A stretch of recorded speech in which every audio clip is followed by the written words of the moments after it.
Hello PIM people and welcome. I'm Rasmus, and in today's video I want to show you about business rules in Struct PIM. So the Struct PIM team developed this business rule engine earlier this year, and to me this is a game-changing functionality in Struct PIM.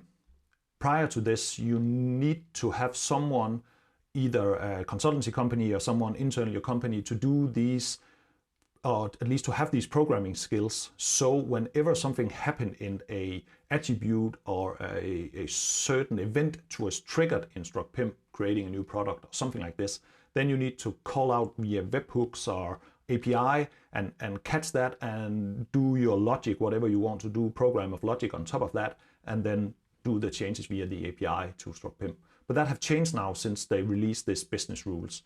So as you can see on Struct PIM's webpage, excuse me, it was released earlier this year. So at least if you see it in 2023, 3.11 was the version where they did a lot of changes and a lot of new features. And one of them was the business rule engine. There have been a lot of extra functionality added to it since then. You can see that all the way in the changelog here. But let's dive into how it's working and how the basic stuff of it is working. After this video, I'll create a more advanced video where we'll do some more advanced logic on top of some of the fields. But this will give you an idea of what you're capable of doing with business rules. Okay, so as you can see out here, when you have the product model set up, you expand that one, then you have the area called business rules here.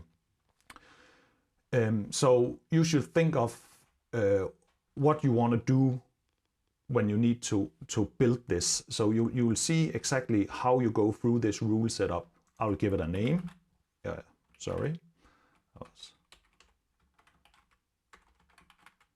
There we are. Sorry about that. A demo, if it's active or not. And then you create the logic down here, and you create it, as you can see, visual, so you don't have to have any programming skills. So you'll create a trigger as the first one. So here are all the different things you can move me aside, please, so you can see them all. Here we are. All the different things you can trigger on. Basically, you can trigger on a lot of things happen on a variant. You can trigger on a lot of things happen on a product, categories. This is the basic stuff. And as you can see, there are a ton of different things here. For the demo purpose, I want to look at a product when a product is created. Let's take that one. So I want to do something when a product is created. Add this in here, and then I need to add the action. And you can have multiple actions you want to execute each time a new product is created in your PIM system. And you will find the list of actions here. And these actions, that are coming new stuff both into the triggers and actions all the time. So keep an eye on this if you're missing something here. Let Struct PIM support team knows if you let them know if you're missing something specific, and then I see them adding stuff all the time. So they're pretty keen on getting this out there and getting it working for everybody. So for this small basic demo here, I want to create a task. So each time a new product is created, I want to create a task and assign it to some people in the organization, telling them, hey, please help add info to this product. So I'll create a task. Then you'll see the form of the task here saying a new product needs info. Please help me add info to this product.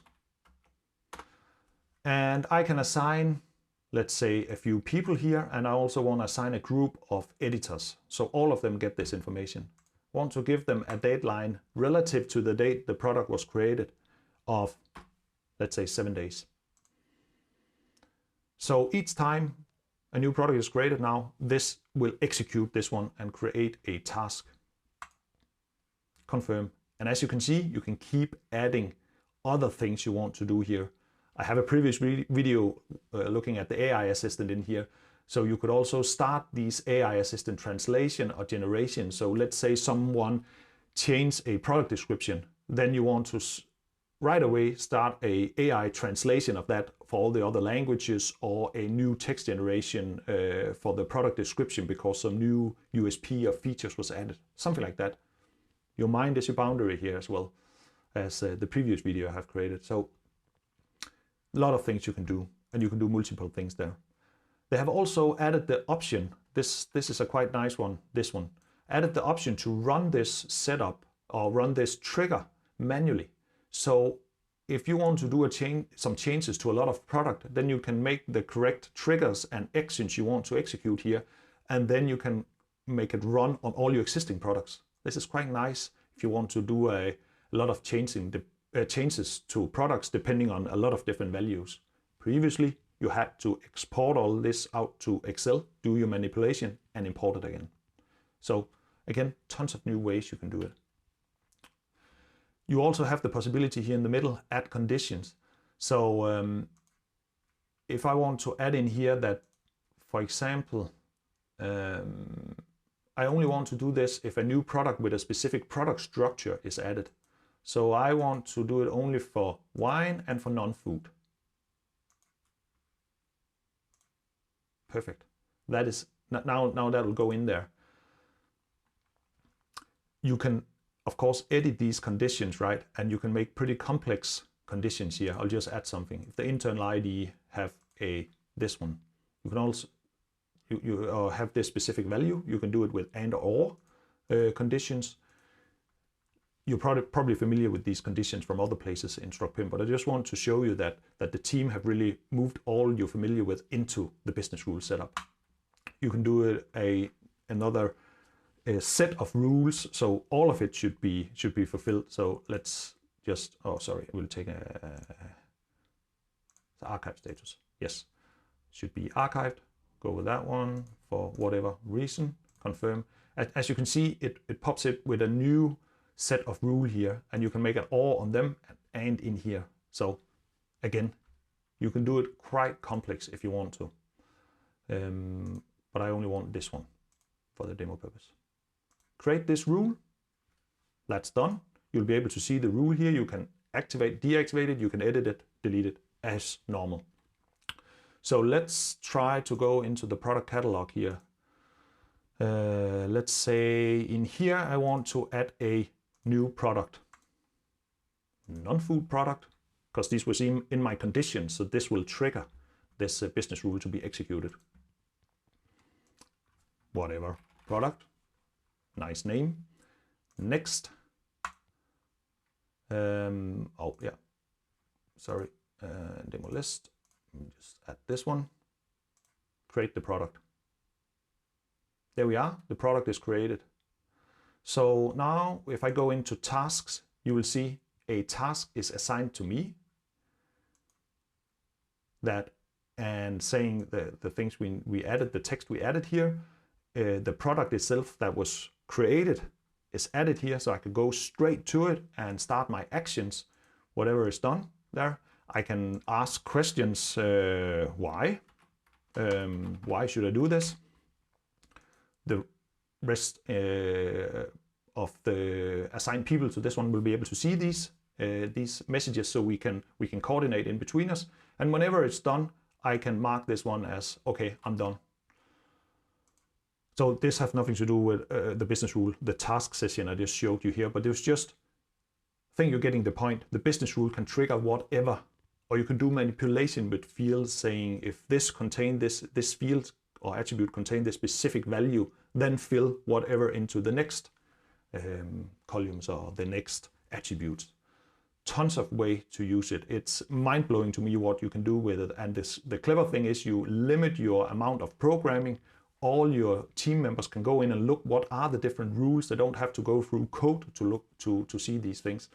And a lot of members of your team probably don't have these programming skills, so they can do it visually instead. It's a game-changing system they have created here. And one of the questions they get and I get often is, okay, but you could create business rules that keep triggering each other, so you could make them circular, right?